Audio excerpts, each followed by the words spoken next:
சுந்தரி சீரியலில் நம்ம சுந்தரி கார்த்திகை வந்து பார்த்துட்டாங்க. இவன் உயிரோடு தான் இருக்கானா, இவன் செத்துட்டால நம்ம நினச்சோம்.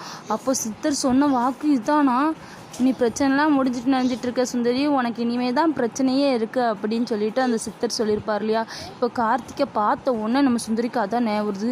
சித்தர் சொன்ன பிரச்சனையே இவன் தானா, நமக்கு வாழ்க்கையில் பிரச்சனையாக இருக்க போகிறானா அப்படின்னு சொல்லி யோசிக்க ஆரம்பிக்காங்க. இவன் உயிரோடு இருக்கானா, அப்போ இப்போ இங்கே இந்த இடத்துக்கு இதுக்கு வந்தா, இவன் இந்த ஊரில் தான் இருக்கானா, இல்லாட்டா நம்ம தமிழை பார்க்கறக்காண்டி வந்திருக்கானா, தமிழ் தான் பொண்ணுன்னு தெரிய வந்துடுச்சா அப்படின்னு சொல்லி நம்ம சுந்தரி பயங்கரமாக அதை யோசிக்க ஆரம்பிச்சிட்டாங்க. வெச்சி வேற நம்ம சுந்தரியை லவ் பண்ண ஆரம்பிச்சு ப்ரொப்போஸ் பண்ண வர்ற நேரத்தில் பார்த்து இந்த மாதிரி கார்த்திகையும் இடையில கொண்டு வந்துட்டாங்க. இனி நம்ம சுந்தரியோட வாழ்க்கை என்னாக போதோ தெரியல.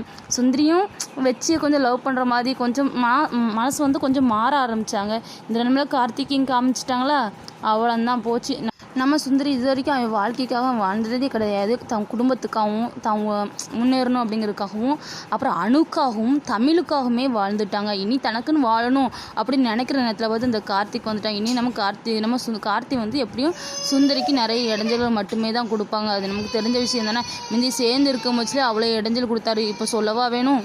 இப்போதைக்கு சுந்தரி தான் நம்ம கார்த்திக்கை பார்த்துருக்காங்க. கார்த்திக் இது வரைக்கும் சுந்தரியை பார்க்கல. சுந்தரியை வந்து இங்கே தான் இருக்கா அப்படின்னு தெரிஞ்சால் பழிவாங்கிற பிளான்லாம் போட ஆரம்பிச்சிடாரு. அதுவும் தமிழ் தான் பிள்ளைன்னு தெரிஞ்சிடுச்சுன்னா அவ்வளோந்தான். தமிழ்கிட்ட போய் சுந்தரிலாம் உன் பிள்ளை கிடையாது, அணுங்கிறவங்க தான் இப்போ உன்னோட அம்மா, இவன் வந்து சுந்தரி உன் அம்மா கிடையாதுன்னு சொல்லி ஒன்றுக்கு ரெண்டாக சொல்லி அந்த பிள்ளையே மாற்றி விட்ருவான்.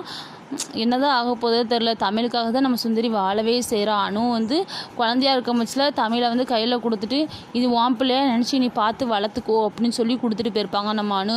அதனாலேயே நம்ம சுந்தரி வந்து தமிழை தான் பிள்ளையாகவே நினச்சி வளர்த்துட்டு இருந்தாங்க. இப்போ வர கார்த்திக் வர சும்மாவே மாஸ்டர் தமிழ் வந்து கார்த்திகிட்ட நல்லாவே இருக்கா. என்ன ஆக போதோ தெரியுது. நான் தான் உன் அப்பேன்னு சொன்னால் தமிழ் அப்பா தான் வேணும்னு போவா. ஏன்னா அப்பாவோட பாசத்துக்கு தான் தமிழ் ஏங்கிக்கிட்டு இருக்கா. அப்பா நான் தான் உன் அப்பா அப்படின்னு சொல்லி கார்த்திக் சொன்னான்னா கண்டிப்பாக தமிழ் பேர்வா, அப்பா தான் வேணும்னு சொல்லிட்டு போயிடுவா. அப்போ அம்மா சுந்தரியோட நிலைமை என்ன ஆக போகுதுன்றே தெரியல. நம்ம சுந்தரியும் சரி வச்சு கல்யாணம் பண்ணிக்கலாம் அப்படிங்கிற ஒரு முடிவுக்கு வந்தாங்க. தான் பிள்ளைக்காண்டியும் அவனோட பிள்ளை அகிலனுக்காகவும் தான் ஓகே நம்ம கல்யாணம் பண்ணிக்கலாம் அப்படிங்கிற தாட்டு கொஞ்சம் மனசில் வந்துச்சு. இப்போ கார்த்திகை பார்த்துட்டாங்களா, இனி அவ்வளோதான். என்னாக போதோ தெரியல. கார்த்திக்கும் சுந்தரியும் சேர்ந்து வாழணும்னு நினைக்கிங்களா, இல்லாட்டினா வெச்சியும் சுந்தரியும் சேர்ந்து வாழணும்னு நினைக்கிங்களா? மறக்காமல் உங்களோட கருத்தை கமெண்ட் பாக்ஸில் கமெண்ட் பண்ணுங்கள் ஃப்ரெண்ட்ஸ்.